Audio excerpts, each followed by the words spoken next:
So, what on earth is going on with the Daily Mail and Prince William and Catherine, the Princess of Wales? Let me tell you, I am disgusted by what has been a total 180 over the past 3 months. I believe this newspaper is now allying itself with the Montecito moaners over the next King and Queen of England for purely commercial reasons. They want Harry's lawsuit to go away. The tension between the Sussexes and the Cambridges has been simmering for years. But now, reports suggest the feud has reached a breaking point. But as someone who previously worked as a columnist internationally for the Daily Mail, I think this new approach is just horrendous. And it was really summed up this week by Amanda Platel's column, where she attacked Prince William in quite vicious terms, saying he needs to man up and suggesting his new obsession suggests he has forgotten everything the late Queen stood for. She went one step further, actually, saying, "This is why I fear for the future." Now, a lot of this is because the Daily Mail is just furious about the fact that it was the Sun that broke the story earlier in the week that William and Catherine were going to move to Forest Lodge after a tough 3 years. This fresh start, a forever home, has led to suggestions that that means they won't move into Buckingham Palace or Windsor Castle. And P. Dinah, Royal YouTube sensation, is with me now. Before we get into this Amanda Platel article specifically, P. Dinah, it's now very impossible to look at the Daily Mail's coverage and think that there hasn't been a move to start supporting Prince Harry and Meghan Markle. Remember, this was the newspaper that broke the story about the Royal Peace Summit. I have gone through in previous videos, which you can find on my YouTube, in some detail about how Charlotte Griffiths, who is the editor-at-large of the Mail on Sunday, has been operating as the new propagandist for Prince Harry and Meghan Markle, running virtually unvarnished rubbish from their friends on a weekly basis now for nearly a year.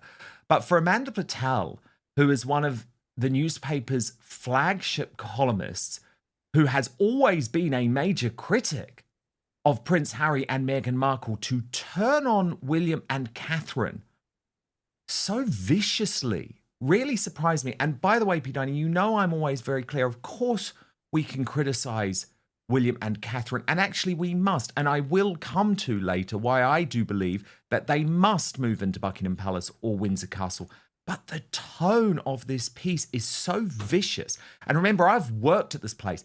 I know how it works. This was not an accidental column. It is a column which I think is meant to send a message to Prince Harry and Meghan Markle.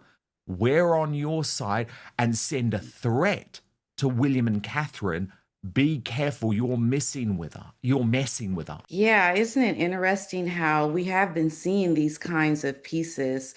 And I find it very disturbing because there really isn't anything that warrants this kind of piece done on the Welleses. I think they have been exceptional in everything that they have done.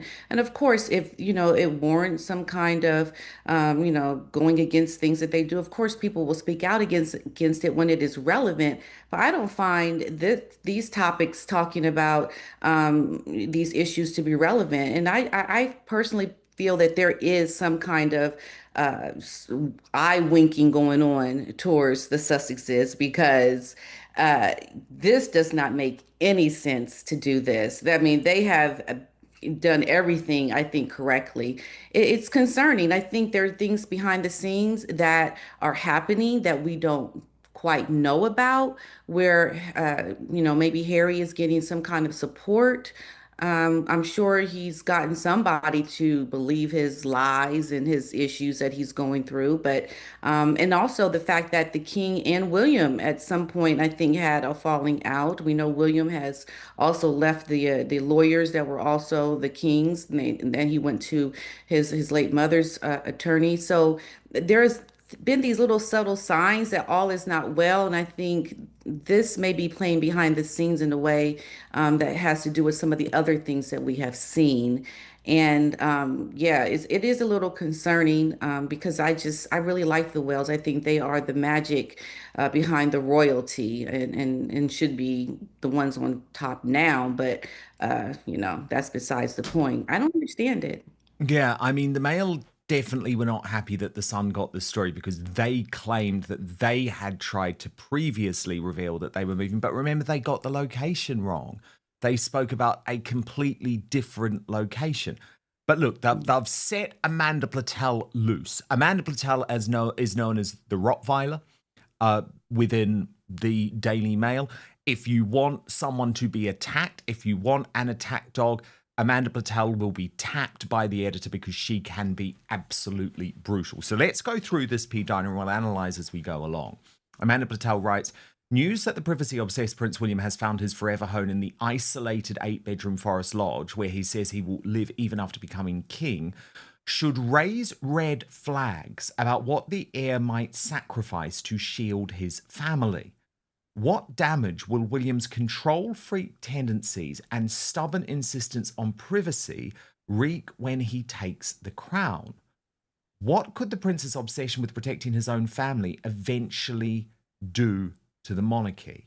Now, I think already, P. Diner, that is incredibly harsh to paint a picture like that, because for all of his faults, surely the one thing that we can collectively celebrate about Prince William is the fact that he puts his family first, because he grew up in such a shattered household, Pete. And I mean, I've really looked into this over the years. You know, he was so deeply affected by the War of the Waleses in so many ways. Of course, he loved his mother. Of course, he loved his father, but he had no childhood because he was her best friend and he was caught in the middle from the youngest age. Now, the fact that he has a bit of a control freak obsession about protecting his children, I don't have a problem with that because I think what he wants them to be is balanced individuals who can one day take over the throne. And if you look at Prince Harry, he's thinking, that's not what I want because that's a disaster for the monarchy. You got that right. I was just thinking that he doesn't want his children, come out like Harry, Yeah. right? Like this nightmare. No, like he's trying to switch and change it up for the sake of his own children. And who can blame him for that? I mean, come on. Why do you go at somebody who is trying to do right by their family? That I think is so wrong. And I always say give the side eye to someone like that because that doesn't even make sense. Like, why would you do this to him? Leave this man alone. His wife has gone through a lot. He's had to deal with a lot from his brother's point of view and that crazy wife of his. This man needs to be given us some slack, okay? And I think it's completely wrong to say something like that about him wanting to, do right by his family. If he wasn't doing right, yeah, okay, say something. But this doesn't even make sense to even say something like this, when, your family is involved. Why would you do that? Now, Amanda Platel goes on to paraphrase the mantra of his cherished and wise grandmother, the late Queen. For the royal family to survive in an ever-changing world, we have to be seen to be believed. During her reign, she carried out more than 21,000 engagements, even up to the days before her death. In comparison, last year, William did 71, a puny figure against his 70-year-old aunt Princess Anne's 474, even after she was kicked in the head by a horse, and his father's 372 despite ongoing treatment for cancer. It does not bode well. Yes, we all understood why he scaled back his duties while caring for Kate after her cancer diagnosis, how devastating it must have been for the entire family. As a nation, we came together in sympathy, including the many thousands of families going through similar turmoil, respecting the Wales's need for time and space to heal. We gave them that. Of course, we realised his obsession with privacy and having a normal family life for his children was defined by his own deeply unhappy and dysfunctional childhood with warring parents, scarred by the death of his mother, Princess Diana, and wanting to protect his family from royal duties for as long as possible. We all recognise that while he is the king in waiting. But she hasn't recognised that, P. Diana, because what she's done, and this is the oldest trick in the book and why I know that this is just a total Daily Mail hit piece, is she's gone to the old-fashioned thing of let's judge our royals by how many events they go to, how many official functions, official duties they carry out. Now, to be completely honest, that is outdated, P. Dina. And for a long time, William has made it abundantly clear that he is going to be about quality and not quantity. According to insiders, Prince Harry and Meghan Markle are allegedly plotting with the very press they once condemned, most notably the Daily Mail, in a strategy aimed at undermining Prince William and Princess Catherine. The battle lines, drawn, the stakes, nothing less than the public image of the monarchy itself. The Daily Mail has long been one of Sussex's fiercest critics, facing lawsuits and sharp rebukes from Meghan and Harry. So why would they turn to a paper they once branded as toxic? Simple influence. The Mail has one of the biggest readerships in the UK, and aligning with it, even temporarily, could give Harry and Meghan the platform to push a counter-narrative against William and Kate. And of course, I believe the royals have to be seen, but we are also in an ever-changing world, P. Dina, where cutting a ribbon at a local community centre is probably not particularly relevant. So the fact that these numbers have been used, these old-fashioned numbers have been used to degrade the work of William and Catherine, I think proves that this is just a hit piece. Yeah, and that, to the point around living amongst, I guess, where you can be seen. Yeah, like you said, we do live in a different time. We have social media. I don't think it's the same as what it used to be when we didn't have all this media and you didn't really see royals because we didn't have all these technologies. So, and I think that's not even relevant now. I think William should be able to do the things that he is doing and not have to account for, some of these fake numbers and, be called out for this. I mean, he does a lot. I mean, he was a rescue helicopter pilot. I think he has a skill set that is, very impressive. And he's got young children, right? And I think how do you go after? I mean, I think it's a time to uplift this man, build him up for the stability of the monarchy, right? I think he's going to have a long reign. He's a young man. His wife doesn't put a foot wrong, and we should give them credit for that and really upbuild them because they have done a lot. William is, I think, at the heart of everything wants to do, like you were saying, that he wants to do is quality, not quantity. And who can't respect that? I mean, who wants someone to just show up for a couple of minutes and leave because you want to get in a whole bunch of visits? No, have him show up to really engage and be with the people and not have to rush off because he's got all these engagements. I think it speaks to him wanting to do better work. It doesn't show him to be lazy at all. I think it's the complete opposite. And the fact that his whole background speaks for itself, that his heart really is in to do the right thing by people, his country. And so he needs to be given the respect for the things that he has worked hard to do and not try to call him out on some fake numbers and make him look less than. I think that's the wrong way to support someone who has got such a big role ahead of him. Give him a break. Yeah, and they have decided to share their family in other ways. That's a modern way of doing things. For example, the Instagram videos, the fact that very often they're taking the pictures of the children themselves. But Amanda Platel goes on. Yet, with all due respect, William, privacy doesn't come as part of the job description for the King of England, which leaves us questioning, will Prince William put being a husband and father before king and country? I fear a future part-time king hiding away in Forest Lodge on the Windsor estate could result in an even greater collapse of support among his subjects, which by the time he takes the crown, the population could be largely made up of Gen Z, of whom, according to a YouGov poll from last year, only 29% believe the monarchy is good for Britain and are more likely to want an elected head of state. There is something deeply unsettling about the fact the Walesers have chosen a comparatively modest home tucked away, a home which will require its own security staff as it falls outside Windsor Castle's Ring of Steel, accessible via a private road, with one local saying, "It's about as isolated as you can get." It also sends a strong message of what kind of king he intends to be. Now, this is where I take issue, P. Dinah, because I don't think this argument stacks up. I want William to be in a castle, and I will come to that very shortly.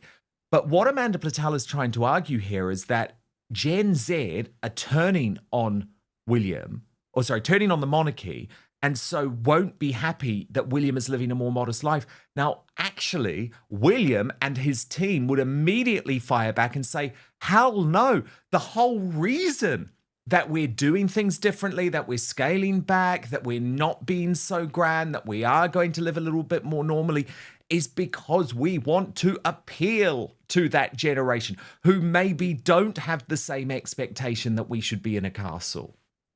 Hmm. Yeah, I mean, I think William is speaking to the future and how things will look moving forward because, at the same time, he's trying to help with a homeless initiative he has going. So I think he's trying to be a more modern prince that doesn't have to, be out and about with the people. I think living where he's going to be living is going to be good for the family, good for the children. I mean, they do need to be somewhat protected from everything that's happening. I think that's part of what may have happened with Harry and his whole dysfunction. Maybe, that he's doing things to change it up so that he doesn't have these issues that could come up later. I think William living where he's going to be living, I think is a good thing. I just personally think it is. I don't think there's anything wrong with it. And yeah, I mean, right? I mean, I think you have a slightly different take on that, right, Well, Dan? well, I do because, well, look, let me continue in the article because she talks about this. This is Amanda Platel in the Mail in this hit piece. Windsor Castle, she says, was earmarked for William and Kate by the late Queen. Note, by the way, the Daily Mail still disrespectfully refer to the Princess of Wales as Kate, even now. I think that says a lot about them. So when I say Kate, that's because that's their words. But they say Windsor Castle was earmarked for William and Kate by the late Queen, a lavish venue where she hosted many official events with presidents, prime ministers, and other monarchs while in residence there. But that now seems unlikely to be an official part-time home for the Waleses. It is clear there will be no official audience invited to Forest Lodge, unlike King Charles and Camilla's London home, Clarence House, which is regularly used to host events for the great and the good, pictures of which are beamed worldwide. But will he and Kate's so far underwhelming charity work? Oh, okay, we'll come to that. Actually, let's just pause on the castle.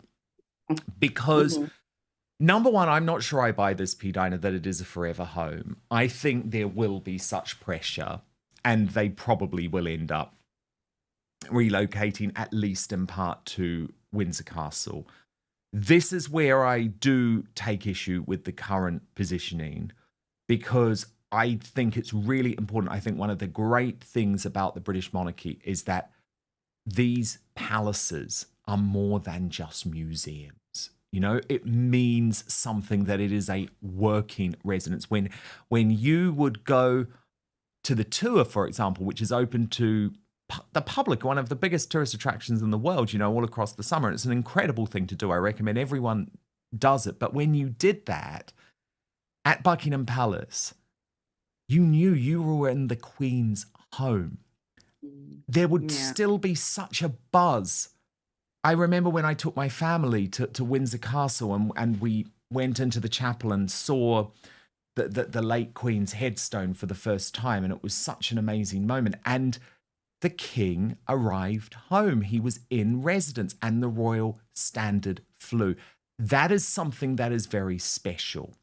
And so I don't mind him having Forest Lodge, and that's almost where the personal business is done. But I do think there will be an official residence. I think there will be. Well, you make a good point, Dan, because recently when I was in England, I went to visit Kensington Palace, and there was something special about being where Diana lived. Like that to me was very special that I was there. So I think, yeah, I mean, looking at this more and more, at some point when he does become king, he probably should have his butt over in the castle. I mean, At I think least that might be a better sometimes. way to do it. Yeah. Yeah, At yeah. least sometimes. But this is where I think Amanda Platel and the Daily Mail were really tough. And this is what is going to get up William's back and the backs of the Kensington Palace courtiers. Because she says She described Kate and William's charitable work as underwhelming, saying his Earthshot Prize offshoot, which encourages youngsters to devise ways to save the world, or Kate's Centre for Early Childhood, both woke. It's a case of weaponizing the media they once despised. The alleged strategy is clear. Paint William as cold, aggressive, and unfit for the crown. Frame Catherine as complicit in palace politics, less the warm princess, more the silent enabler. By chipping away at the couple's image of unity and stability, Harry and Meghan may hope to elevate themselves in contrast, positioning Montecito as the authentic royal household, while the future king and queen look tarnished. Critics say this move reeks of hypocrisy. After years of railing against the British press, blaming it for everything from Meghan's struggles to Harry's trauma, the Sussexes allegedly working with a paper like the Mail raises serious questions. Is this about truth-telling or about revenge? And does aligning with a tabloid weaken their credibility more than it helps their cause? For the royal family, the optics are disastrous. The two brothers, once symbols of unity, are now portrayed as enemies in an open war of leaks. Worthy and frankly forgettable. She says Kate's passion for children's early learning hardly compares with Diana walking through landmines to save children's lives in war-torn African countries. William's Earthshot Prize is also but a shadow of his father's The King's Trust that has helped more than 1 million young people into employment and businesses. And that's when I'm like, whoa, okay, you are just out to bring these guys down now. Because not only, I think, is that just not true, it's downright nasty. This is a full-throttled attack. And it was when I read that line and I thought, okay, I know what's going on here. They're putting Kensington Palace on notice. That is so wrong. Like, you can't find anything nice to say. Really? You're going to just call out everything as a negative that this man is doing? That is very obvious what is happening, Dan. Come on now. That how do you do that? I mean, for William, how do you even like read something like this and then what are you thinking about yourself? Like, my goodness, I've been working so hard, I've been doing so much, and you're saying these things about me? Just look, people need to just back off of William because this man has done a lot. And I think calling him out for anything that he has been doing is an abomination to everything that this man has gone through and how he comes forth in a good way with his wife and his family. How dare you say these nasty things about this man? Really? You sh I don't And I mean, the understand. Earthshot Prize is massive as It is. well. I I went mean, to it. Yes. it's It's international. unbelievable. It's Yeah. And doing international. good It's things. star-studded. I mean, let's just think about the fact that no celebrities, Pete Diner, want to associate with Harry and Meghan at all anymore. They all want to turn up at the Earthshot Prize. That's right. Because when I tried to get in, I was trying so hard to get in, Dan. I said, I'm getting into this Earthshot Prize. And they let me in. I went to Boston. I was able to go there, and it was massive. There were so many people there, celebrities. It was just such a good vibe and feeling, and the good work from those that were like in the competition. It is a really good thing. And to downplay it like this shows you don't clearly understand what this man is actually doing. You're just looking at pictures and reading headlines. You're not actually there seeing the good work and seeing how what a big impact it is making for the people who are in this and the people coming to watch that want to be a part of it. It's almost like you don't really understand this man's work if this is how you're comparing him.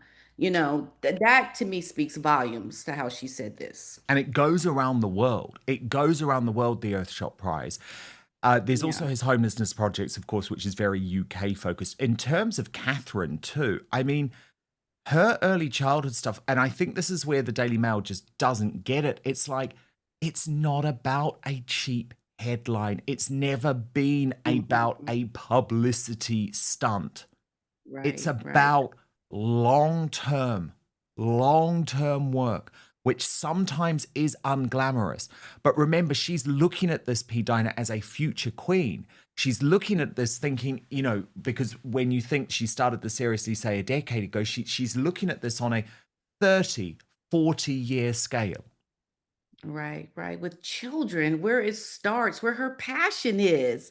You're going to give her a hard time for this being her passion. Her heart is into it. This is not a headline. This is not a publicity stunt. This is something that this is what it is, right? The fact is, she is doing it. She's doing a great job. It's very meaningful work. It's going to be long lasting. And that's what you should be looking at, and not trying to compare it to Harry walking into some land or Diana walking through some landmines. Diana did what she did for the time that she was in, and that was meaningful to her. This is what is meaningful to Catherine. And I think looking at these two women trying to say one was more meaningful than the other just once again shows you miss the point of what she is actually doing, the meaning. Read about it, understand it fully before you start making these baseless claims around it not really being as impactful as, I don't know what the word was that she used, but as what Diana did. I mean, it's ludicrous, really. It is. And look, I mean, my God, I loved Diana. I mean, we've spoken P. Diana so many times, haven't we, Yeah. about we loved Diana's work.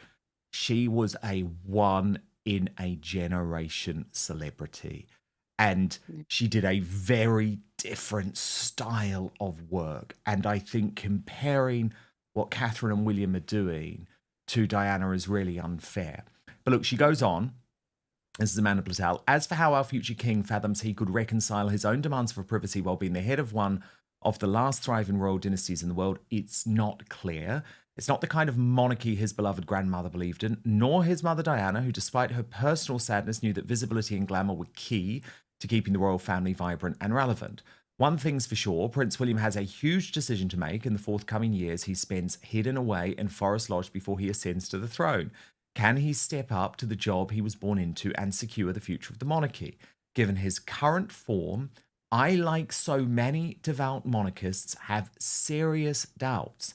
After decades of King William, I fear the royal family will be just like all other minor European royals, insignificant, unremarkable, occasionally appearing on the inside front pages of Hello magazine, and pure vanilla. Wow. Wow. Now look, Okay. Canal Citadel put the other side, though, and I just wanted to show you this, P. Dinah. She wrote, the Daily Mail is so obsessed with attacking Prince William, they are revealing the identity of their sources. By the very nature of the leaks they allow the Daily Mail to publish. Yes, Amanda was accusing William of letting the monarchy die by being too private, and I think every poll speaks for itself. So, my dears, let's focus. Nestled in her tirade was the key information explaining why sources felt the need to say Forest Lodge is William's forever home, and why they are so upset about him upsizing on Windsor.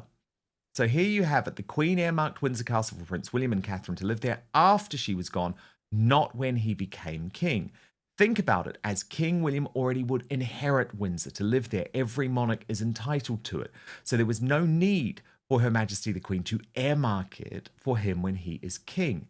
However, for William to live there now, the monarch would need to give his or her approval. That will be why the Queen gave her approval and earmarked it for him. Indeed, Windsor Castle was a special place in William's relationship with the Queen, as it was there as a teen in Eton that they truly sealed their bond. And they did. They absolutely did. Thus, in the middle of her attacks, Amanda revealed a key information that she should not be privy to. How would Amanda know of the Queen's personal affairs? How would she know the residencies the Queen earmarked for William? This is not public information. This is sensitive, private information. Just like the Queen's cats was sensitive info, yet somehow both ended up leaked to the Daily Mail. Well, guess who Amanda Platel knows very well, as they work together at the Daily Mail? Tobin Andrew. Guess who is the head of PR and comms at Buckingham Palace for King Charles and Queen Camilla? Tobin Andrew. So who leaked it? The forever home part, my dears, does not come from William. William knows exactly what he is entitled to and does not leak to the press about his private life. Never. The forever home came from the same sources who leaked twice in 3 years, has moved to the Daily Mail, and who want to create a fake narrative because they knew the Queen earmarked Windsor Castle as William's residence. And I think the translation there, P. Dinah, is that how on earth are you blaming King Charles when it's King Charles who won't let William take over a wing of Windsor Castle as his residence?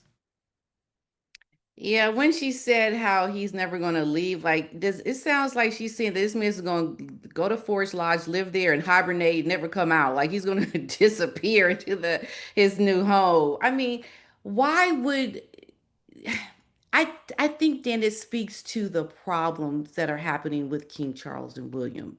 Is that what I mean? That's what it sounds like to me. Like there are some serious issues going on that have peeked into like their personal lives because of the information that is coming out.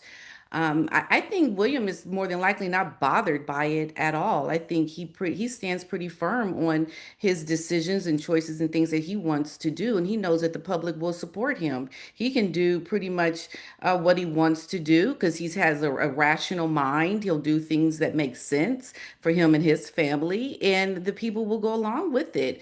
I just think it speaks more to the conflict that's happening right now behind palace walls with William and the king. That's what Absolutely I agree. think. Absolutely agree. And I think that's why providing that balance was so important because, of course, if William had been offered a wing of Windsor Castle, he would have taken it. Clearly, the Hmm. king, and I'm not questioning his decision, but clearly the king didn't offer him that wing of Windsor Castle. So there's had to be an alternative. And what William has not done, P. Dinah, note what he has not done, is allowed his courtiers to brief against King William. And that's what makes William different, especially different when we compare it to Harry and Meghan. But look, the Daily Mail's making clear. They're putting you on notice, William and Catherine. This is a declaration of war, but I say go to hell. Alliances and media manipulation. William and Kate remain silent, projecting calm and continuity, while Harry and Meghan risk looking vindictive, obsessed, and increasingly desperate to control the narrative. If true, this alleged plot could escalate tensions to a point of no return. The monarchy depends on the appearance of stability, and William and Catherine are its strongest assets. Any attempt to damage them is not just a personal feud, it's a direct attack on the crown's future. And for Harry and Meghan, the gamble is enormous. If the public views them as scheming rather than sympathetic, the war they've declared might end in their own downfall. It's war. That's the headline, and it might be the most accurate description yet of where the Sussex saga now stands. A battle of narratives, a clash of brothers, and a royal story that looks less like tradition and more like a battlefield.